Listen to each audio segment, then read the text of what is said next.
শুধু তাই নয়, মুসলমান ভাইরা আমার, নবীজি কোনো এক সময় তার শরীর মুবারকের মধ্যে সিঙ্গা লাগালেন। আমাদের দেশে এই চিকিৎসাটা আরো আগে ছিল, কথা বলেন ঠিক কিনা? এখন বিভিন্ন ডাক্তার আর কমিউনিটি সেন্টার ক্লিনিকের কারণে এই সমস্ত চিকিৎসাগুলো বন্ধ হয়ে গেছে।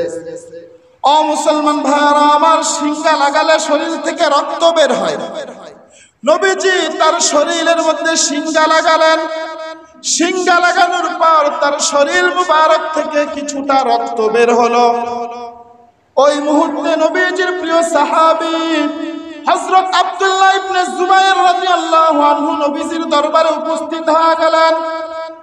উপস্থিত হওয়া মাত্রই নবীজি হযরত আব্দুল্লাহ ইবনে জুবায়ের রাদিয়াল্লাহু আনহুকে ডাক দিয়া বললেন, ওগো আব্দুল্লাহ, নাও, আমি শরীরের মধ্যে সিঙ্গা লাগিয়েছিলাম, আমার শরীর থেকে কিছু রক্ত বের হয়েছে, যাও তুমি এই রক্তটুকু নিয়ে যাও কোনো এক জায়গায় মাটি খনন করে আমার রক্তটাকে তুমি দাফন করে দাও। ও মুসলমান ভাইরা আমার, আব্দুল্লাহ ইবনে জুবায়ের রাদিয়াল্লাহু আনহু নবীজির রক্তটা নিয়ে চলে গেলেন। কিছুক্ষণ পর আবার নবীজির দরবারে উপস্থিত হয়ে গেলেন। নবীজি ডাক দিয়া জিজ্ঞেস করলেন, ওগো আব্দুল্লাহ, বলো দেখি রক্তগুলো কোথায় দাফন করেছ, রক্তগুলো তুমি কি করেছ? আব্দুল্লাহ ইবনে জুবায়ের রাদিয়াল্লাহু আনহু কোনো কথা বলেন না। আব্দুল্লাহ ইবনে জুবায়ের রাদিয়াল্লাহু আনহু খুব ভয় পাচ্ছেন।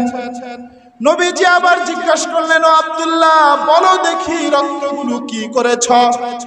আব্দুল্লাহ ইবনে জুবায়ের রাদিয়াল্লাহু আনহু ভয়ে ভয়ে বলতেছেন, ইয়া রাসূলুল্লাহ, ইয়া হাবিবাল্লাহ, আমি আপনার রক্তগুলো দাফন করি নাই, বরং আমি আপনার রক্তগুলো পান করে ফেলেছি।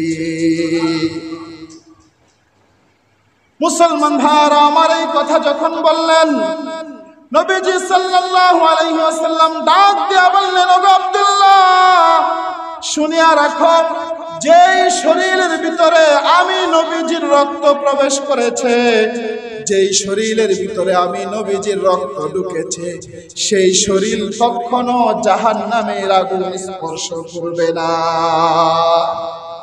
ও মুসলমান ভাইরা আমার, সাহাবায়ে কেরামদের নবীজির প্রতি কি পরিমাণ ভালোবাসা ছিল, কি পরিমাণ মুহাব্বত ছিল।